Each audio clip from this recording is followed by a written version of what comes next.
স্বাগতম। আমাদের আজকের ভিডিওটা বিশেষভাবে আমাদের প্রবাসী ভাই যারা আছেন, যারা আ বিভিন্ন টেকনিক্যাল ফিল্ডে কাজ করতেছেন। যেমন এই যে বিল্ডিং, কনস্ট্রাকশন, তারপরে হচ্ছে প্লাম্বিং, ইলেকট্রিক্যাল কাজ, ওয়েল্ডিং বা ওই যে ভারী ইকুইপমেন্ট অপারেট করা, এই ধরনের কাজগুলাতে যারা আছেন, ও তাদের কাজে লাগতে পারে এরকম কিছু সেন্টেন্স নিয়ে আমাদের আজকের ভিডিও ক্লাসটা সাজানো হয়েছে। তো আমি ইন্ট্রো বেশি লম্বা করব না। আসেন আমরা দেখি আজকের ক্লাসে আমরা কি, কি শিখব। Uh, Here are 100 frequently used expressions that Bangladeshi migrant workers in trade jobs abroad might find useful. যে মোট 100টা সেন্টেন্স আছে এই পুরা ডকুমেন্টটাতে। এগুলো হচ্ছে আপনারা যারা বাহিরে কাজ করতেছেন তাদের কাজে আসতে পারে। তো 100টা সেন্টেন্স আমাদের আজকের একটা এপিসোডে শেষ করা সম্ভব না। এটা সম্ভবত একটা সিরিজ হতে যাচ্ছে কয়েকটা পর্বের। তো আজকে সেটার প্রথম পর্ব। আচ্ছা, বেসিক গ্রিটিংস অ্যান্ড পোলাইটনেস, এটা হচ্ছে যে মানুষকে অভিবাদন জানানো এবং জাস্ট ভদ্রতা। আচ্ছা, গুড মর্নিং, গুড ইভিনিং, এগুলো ধরেন যারা অমুসলিম তাদের সাথে চলে। মুসলিম হয়ে থাকলে আসসালামু আলাইকুম, শেষ। সব সিচুয়েশনে একই। আর অন্যথায় আপনাকে হচ্ছে ওই সময় বুঝে তারপরে তাকে অভিবাদন জানাইতে হবে। আচ্ছা, হ্যালো, হাউ আর ইউ, যে হ্যাঁ আপনি কেমন আছেন। এটার উত্তরে হতে পারে I am fine, thank you. যদি আপনাকে কেউ জিজ্ঞাসা করে যে হাউ আর ইউ, তাহলে আপনি বলবেন I am fine, thank you, আমি ভালো আছি, আপনাকে ধন্যবাদ। নাইস টু মিট ইউ, যে আপনার সাথে দেখা হয়ে ভালো লাগলো। প্লিজ, প্লিজ, থ্যাংক ইউ, এগুলো হচ্ছে প্লিজটা আপনি বলবেন যখন আপনি কিছু একটা চাচ্ছেন। তো কথায় কথায় প্লিজ বলতে পারলে এটা আর কি মানুষ খুশি হয় আর কি। এটা একটা সৌজন্যতা, একটা ভদ্রতা। আচ্ছা, থ্যাংক ইউ, থ্যাংক ইউ আবারও কেউ কিছু দিলে কারণে অকারণে থ্যাংক ইউ বলা, প্লিজ, থ্যাংক ইউ, এগুলো হচ্ছে পাইকারি রেটে বলতে পারলে সবচেয়ে ভালো। এক্সকিউজ মি, এক্সকিউজ মি হচ্ছে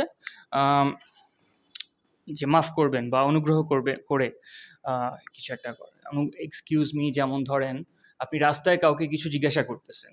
ধরেন আপনি জিজ্ঞাসা করবেন যে আপনার ওয়ার্ক সাইট কোথায়, এটা আপনি অপরিচিত কাউকে জিজ্ঞাসা করতেছেন। তো তাকে আগেই প্রশ্ন না করে এক্সকিউজ মি দিয়ে যদি আপনি কথাটা শুরু করতে পারেন যে excuse me, which way is the work site, বা which way is the construction site, বা which way is the pipeline, কথার কথা যেটাই আপনার জন্য প্রযোজ্য হোক, আপনি যদি এক্সকিউজ মি দিয়ে শুরু করেন তাহলে জিনিসটা শুনতে ভালো হয়। আর আই এম সরি, এটা আরেকটা ভদ্রতাসূচক কথা। এগুলো আসলে পুরো সেন্টেন্স না, এগুলা ওই যে বললাম যে একেবারে বেসিক কমিউনিকেশনের মধ্যে পড়ে। আচ্ছা, এখন আমরা আসলে প্রপার সেন্টেন্সের মধ্যে আসতেছি। Work related phrases. ফ্রেজ মানে এখানে বাগধারা ঠিক না, ফ্রেজ মানে এখানে বাক্যাংশ বা বাক্য। আচ্ছা, অভিব্যক্তি। Right, number 11, what should I do next, আমার এরপরে কি করা উচিত। তারপরে বলতেছে যে where is the supervisor, supervisor কোথায় আছেন। আচ্ছা, can you show me how to do this, আপনি কি আমাকে দেখাতে পারবেন যে এটা কিভাবে করে। এই সেন্টেন্সগুলা যদি মনে হয় আপনি চাইলে কিন্তু আমার ভিডিওটা পজ করে আপনি হচ্ছে নিজে নিজে একটু বলার প্র্যাকটিস করে দেখতে পারেন, অথবা আমার ভিডিওটা রিওয়াইন্ড করে আমার উচ্চারণ আবার শুনে নিজের উচ্চারণটা ঠিক করে নিতে পারেন। যে can you show me how to do this, এটা কিভাবে করে আপনি কি আমাকে দেখাতে পারবেন। আমি যদি সেন্টেন্সটা ভেঙে ভেঙে নেই, যে ক্যান ইউ, আপনি কি পারবেন, শো মি, আমাকে দেখাতে, হাউ টু ডু দিস, যে এটা কিভাবে করে। এইভাবে করে সেন্টেন্সটা গঠিত হয়েছে। নাম্বার 14, ইজ দিস কারেক্ট, এটা কি ঠিক আছে। ধরেন আপনি একটা কাজ করলেন, হ্যাঁ, এখন আপনি সন্দিহান যে এটাই প্রসেস কিনা বা এটাই আসলে আপনার ফোরম্যান চাইছে কিনা। তো আপনি তাকে জিজ্ঞাসা করলেন ইজ দিস কারেক্ট। একটা কাজ করলে ভালো করবেন, সেটা হচ্ছে যে এখানে আমি যেই সেন্টেন্সগুলো বলতেছি সেগুলা খাতায় লিখে ফেলবেন। হ্যাঁ, শুধু শুনলে আপনার মনে নাও থাকতে পারে। আপনি যদি একটু কষ্ট করে খাতায় লেখেন তাহলে আপনার জিনিসগুলা ব্রেইনে সেট হয়ে যাবে, পরবর্তীতে আর ভুলবেন না। আপনি না চাইলেও আপনার মনে থাকবে। আচ্ছা, ইজ দিস কারেক্ট, এটা কি ঠিক আছে। আপনি যেটা করবেন যে এখানে ইংলিশের লেখাটা লিখবেন, এটার উচ্চারণটা যদি আপনার দরকার হয়, যদি মনে হয় যে এটা দেখে দেখে আপনি পড়তে পারতেছেন না, আপনার বাংলা উচ্চারণটাও দরকার, সেটাও লিখে ফেলেন, আর অর্থটা লিখে ফেলেন। এই ৩টা জিনিস যদি লেখেন, আশা করি আপনার উপকার হবে। Is this correct? তারপরে বলতেছে how can I fix this? এটা আমি কিভাবে ঠিক করব? হাউ মানে কিভাবে, আর পুরা সেন্টেন্সটার মানে হয় যে how can I fix this মানে হচ্ছে যে এই জিনিসটা আমি কিভাবে ঠিক করব। ফিক্স মানে ঠিক করা। আই নিড হেল্প, আমার সাহায্য দরকার। আমি ইচ্ছা করি সেন্টেন্সগুলা মানে সরি আমার কাশি চলে আসতেছে। আমি ইচ্ছা করি সেন্টেন্সগুলো সংক্ষিপ্ত রাখছি যাতে আপনাদের মনে রাখতে সহজ হয়। এখানে মানে আপনাকে বক্তৃতা দেওয়া শেখানো হচ্ছে না, এটা হচ্ছে যে শুধুমাত্র আপনাদের যেই জিনিসগুলো দরকার পড়তে পারে, একেবারে নিড টু নো বেসিসে, একেবারে যতটুকু দরকার অতটুকুই, তার বেশিও না কমও না। রাইট, আই নিড হেল্প, আমার সাহায্য দরকার। Where are the tools? Where are the tools, যে টুলসগুলা কোথায়? আপনারা জানেন টুলসের মধ্যে পড়ে আপনার এই যে হ্যামার, স্ক্রুড্রাইভার বা আরও যা যা থাকে, আপনার ট্রেড স্পেসিফিক যা কিছু ইনস্ট্রুমেন্ট আছে সেগুলো সবগুলো কি টুলস বলে। আই ফিনিশড দ্য টাস্ক, আমি কাজটা শেষ করেছি। আই ফিনিশড মানে আমি শেষ করেছি, দ্য টাস্ক কাজটি, টাস্ক মানে কাজ। তো আই ফিনিশ দ্য টাস্ক মানে হচ্ছে আমি কাজটি শেষ করেছি। Number 19, I need more materials, যে আমার আরও সরঞ্জাম দরকার। ম্যাটেরিয়ালস মানে সরঞ্জাম বা উপাদান। আচ্ছা, আই নিড মোর ম্যাটেরিয়ালস। ধরেন আপনাকে, কথার কথা হইতে পারে আপনি মেসনের কাজে গেছেন, মেসনারির কাজে গেছেন, তো আপনার ওই যে, আমি ঠিক শিওর না, হয়তো আপনারা সিমেন্ট দিয়ে কাজ করেন যারা মেসনারির লোকজন আছেন, তো ধরেন আপনার সিমেন্ট শেষ হয়ে গেল, বা আমি নিজে কিন্তু ওয়েল্ডিংয়ের কাজ শিখছি ট্রেনিং সেন্টার থেকে, আমার বলতে কোনো লজ্জা নাই। তো কথার কথা আমার ধরেন ওয়েল্ডিংয়ের রড শেষ হয়ে গেল, বা ধরেন আমি মিগ ওয়েল্ডিং করতেছিলাম, গ্যাস শেষ হয়ে গেল, তো আমার তখন বলতে হবে যে আই নিড মোর ম্যাটেরিয়ালস, যে আমার আরও জিনিসপত্র দরকার, আরও সরঞ্জাম দরকার। Number 20, is there a problem, যে কোনো সমস্যা হয়েছে। ইজ দেয়ার আ প্রবলেম, কোনো সমস্যা কি হয়েছে? আচ্ছা, আস্কিং ফর ডাইরেকশনস, এটা হচ্ছে রাস্তা জিজ্ঞাসা করা। Number 21, wire is the bathroom, যে বাথরুমটা কোথায়? ও মাই গড, এটা খুবই খুবই দরকারি জিনিস, কারণ কাজের মধ্যে আপনার যদি বাথরুম চাপে, আপনার যদি জানা না থাকে যে আপনি কিভাবে জিজ্ঞাসা করবেন। অবশ্য বাথরুম নিজেই একটা ইংরেজি শব্দ, আমরা বাথরুম, টয়লেট বা যেটাই বলি, যেটা বলে অভ্যস্ত, সবগুলাই এগুলো ইংরেজি শব্দ, ইংরেজি থেকে ধার করে হচ্ছে বাংলায় আসছে।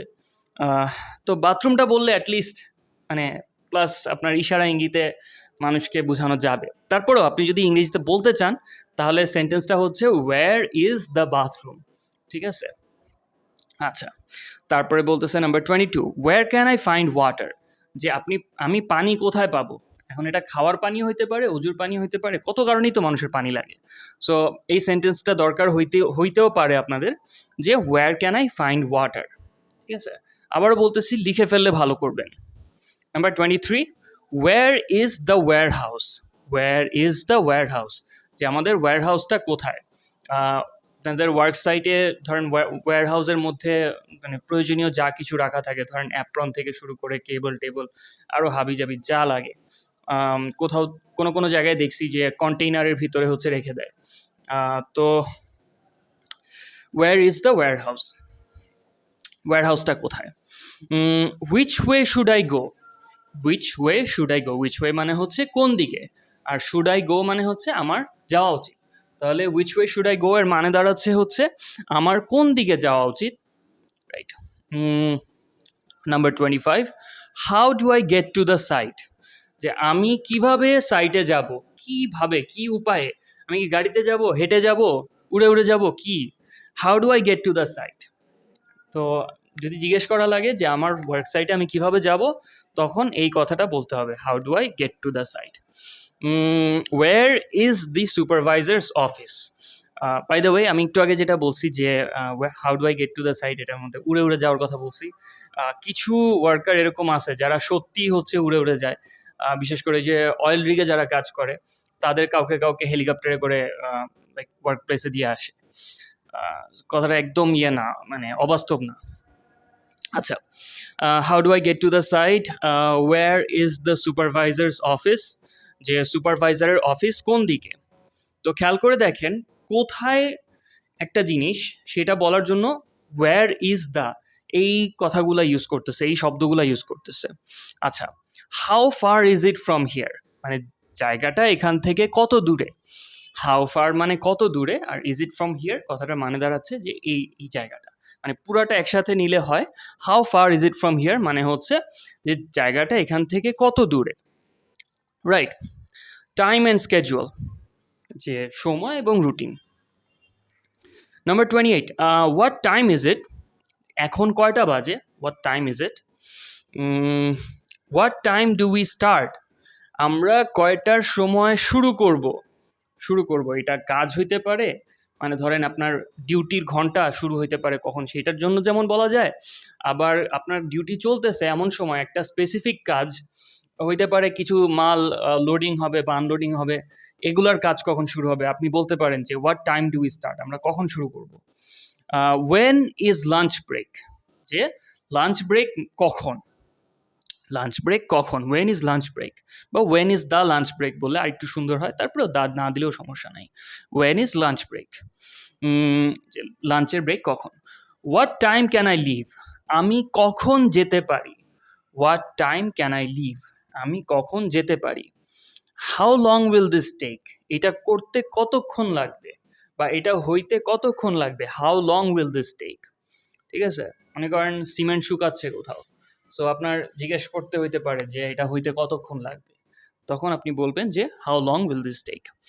I will finish by 5 o'clock, আমি 5টা নাগাদ কাজ শেষ করব, ঠিক আছে। I will finish by 5 o'clock, আমি 5টা নাগাদ কাজ শেষ করব। When do I need to report back, যে আমার কখন রিপোর্ট করা উচিত বা করা দরকার। নিড মানে দরকার, তাহলে আর ওয়েন মানে হচ্ছে কখন। So when do I need to report back মানে হচ্ছে আমার কখন আবার মানে আমার ঊর্ধ্বতন কর্মকর্তার কাছে রিপোর্ট করা দরকার। Is there overtime today, আজকে কি ওভার টাইম আছে। When is the next shift, পরবর্তী শিফট কখন।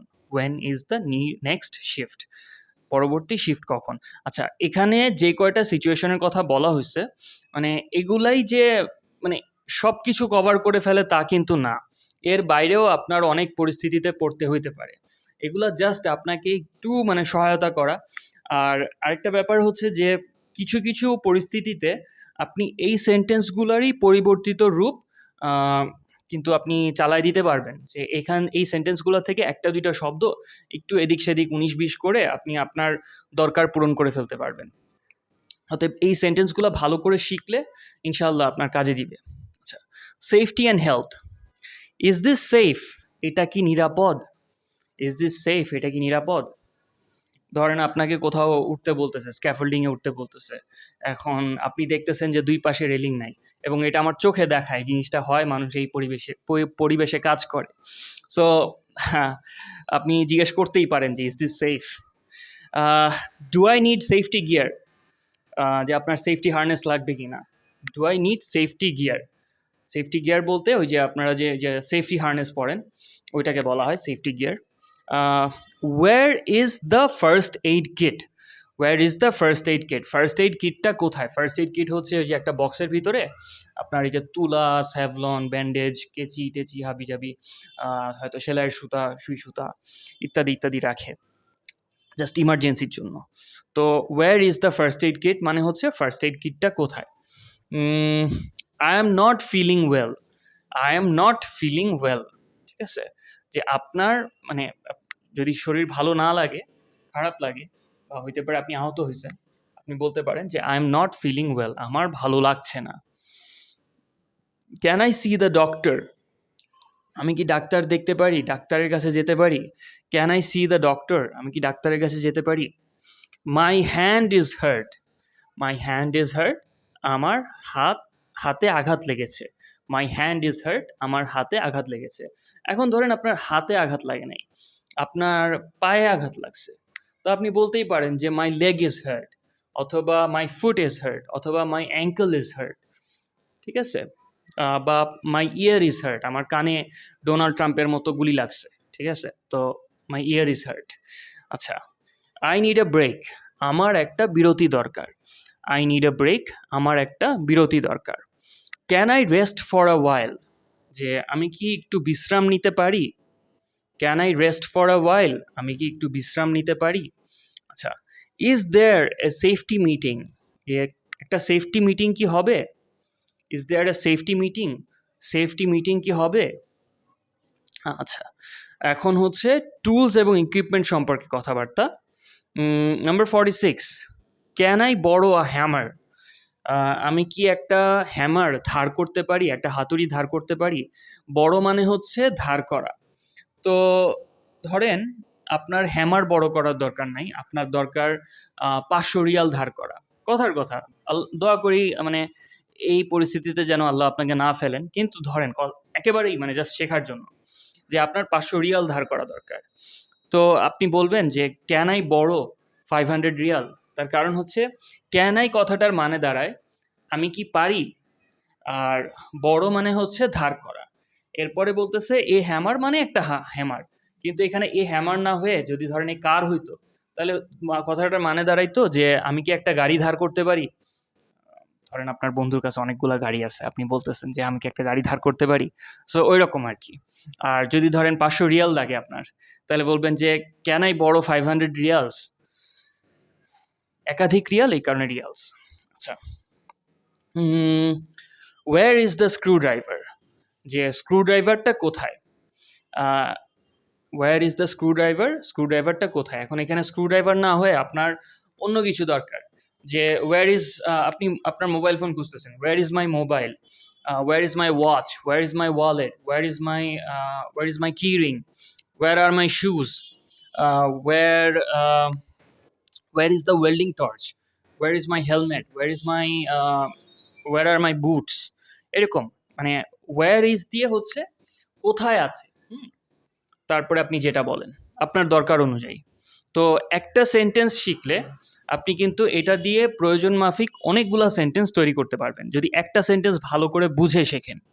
আচ্ছা, আমি কিন্তু আপনাদেরকে কোনো গ্রামারের মার প্যাচের মধ্যে নিয়ে যাচ্ছি না, তার কারণ আমরা যখন বাংলা বলতে শিখছি, আমরা কিন্তু ওই যে subject plus verb plus object plus ING plus hand plus ত্যান এগুলো কিছু শিখি নাই, এভাবে কথা বলতে শিখি নাই, আমরা জাস্ট বলতে বলতে শুনতে শুনতে শিখছি। সো ওই অ্যাপ্রোচেই আমি এখন আপনাদেরকে ইংরেজি শেখাচ্ছি। আচ্ছা, কোথায় ছিলাম? Wire is the screw driver, তারপরে বলতেছে আই নিড আ রেঞ্চ, আমার একটা রেঞ্চ দরকার। I need a wrench. এখন ধরেন আপনার রেঞ্চ না অন্য কিছু দরকার, আপনার একটা ইয়ে দরকার, রুলার দরকার, কথার কথা আপনার একটা ওই যে ওয়েল্ডিং রডের ওই হিটার দরকার, হিটার বক্স দরকার, বা আপনার সে মেজারিং টেপ দরকার, আপনার টর্চ লাইট দরকার, আমি জানি না কি কি থাকে ওয়েবসাইটে। আচ্ছা, সো যেটাই দরকার সেটার নামটা এখানে লাগাই দিবেন, তার আগে হচ্ছে বলবেন আই নিড আ অমুক, ব্যাস। আর তাহলে আপনার যে অমুক জিনিসটা দরকার এইটুক বলা হয়ে গেল। তাহলে আই নিড আ রেঞ্জ, আমার একটা রেঞ্জ দরকার। Do you have a ladder, আপনার কাছে কি তোমার কাছে কি একটা মই আছে? Do you have a ladder, তোমার কাছে কি একটা মই আছে? তো আগে যা বলছি সব কথা এটার ক্ষেত্রেও প্রযোজ্য, যে এখানে ল্যাডারের জায়গায় আপনি অন্য কিছু যদি লাগায় দেন তাহলে কিন্তু সেই রকমভাবেই প্রশ্নটা করা হয়ে যায়, যে do you have a phone, do you have a watch, do you have a কথার কথা, do you have a car, do you have a motorcycle, do you have an air ticket, could be anything, যে কোনো কিছু হতে পারে, আপনার দরকার মাফিক আপনি বলবেন। How do I use this machine, এই মেশিনটা আমি কিভাবে ব্যবহার করব?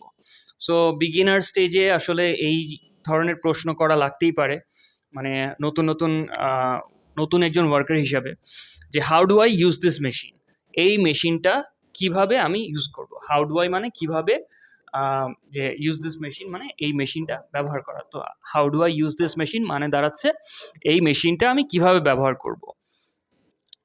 Is this the right tool for the job, যে এটা কি এই কাজের জন্য সঠিক সরঞ্জাম? টুল, টুলের আর বাংলা করার দরকার নেই, টুল মানে আপনারা সবাই জানেন। Is this the right tool for the job, এটা কি এই কাজ করার সঠিক টুল? আচ্ছা, Where do I charge the drill? Where do I charge the drill? কথাটার মানে দাঁড়াচ্ছে যে আমি ড্রিলটা কোথায় চার্জ করব? ড্রিলটা আমি কোথায় চার্জ করব? ধরেন আপনাকে দিছে, ওই যে ব্যাটারি পাওয়ার্ড ড্রিল দিছে, যেটার কোনো কর্ড থাকে না, কর্ডলেস। তো এটা চার্জ শেষ হয়ে গেছে, আপনার চার্জারে লাগাইতে হবে। তো আপনি জিজ্ঞেস করবেন, "Where do I charge the drill?" মনে করেন আপনি আপনার ফোনের জন্য চার্জ করার জায়গা খুঁজতেছেন।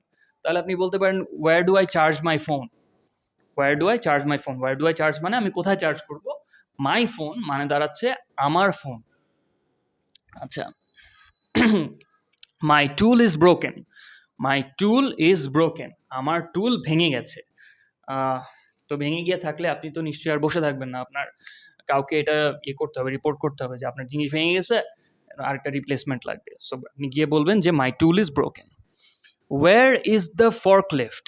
Where is the forklift? Forklift আপনাদের যদি জানা না থাকে, একটা ৪ চাকার হয়, একটা মেশিন হয় যেটা দিয়ে হচ্ছে এই ভারী বক্স বা ওই যে প্যালেট এগুলো হচ্ছে তোলে। মানে এটা অনেক বেশি ওজন তুলতে পারে। আর যতদূর শুনছি ফর্কলিফট অপারেটররা যারা ওই যে ফর্কলিফট চালানোর জন্য সার্টিফাইড, তারা বেশ ভালো টাকা কামাই করে।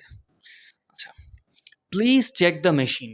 প্লিজ চেক দ্য মেশিন, যে দয়া করে মেশিনটা দেখুন যে এটা ঠিকভাবে কাজ করতেছে কিনা, বা কুড বি এনি রিজন, মানে যে কোনো কারণেই হতে পারে। Please check the machine. আচ্ছা স্যার, এখানে এরকম আরও ৪৫টা সেন্টেন্স আছে, ঠিক আছে? বাট আমরা এই এক পর্বে সবগুলা শেষ করব না, ওগুলো আমরা ইনশাআল্লাহ সামনের পর্বে দেখব। তো আজকের এই ভিডিওটা এখানেই শেষ হচ্ছে। ভিডিওটা ভালো লেগে থাকলে প্লিজ একটা লাইক দিয়ে যান। আর এখনও সাবস্ক্রাইব করে না থাকলে প্লিজ সাবস্ক্রাইব করুন, আর নোটিফিকেশন বেলটা অন করে রাখুন, তাহলে আমি যখনই ভিডিও আপলোড করি না কেন আপনাদের কাছে এটার খবর পৌঁছে যাবে। তো এতক্ষণ ধৈর্য ধরে আমার সাথে থাকার জন্য অনেক অনেক ধন্যবাদ। ইনশাআল্লাহ সামনের দিনগুলোতে এরকম ইংরেজির সাথে সম্পর্কিত আরও অনেক ভিডিও নিয়ে আপনাদের সাথে দেখা হবে। ততদিন পর্যন্ত আল্লাহ হাফেজ।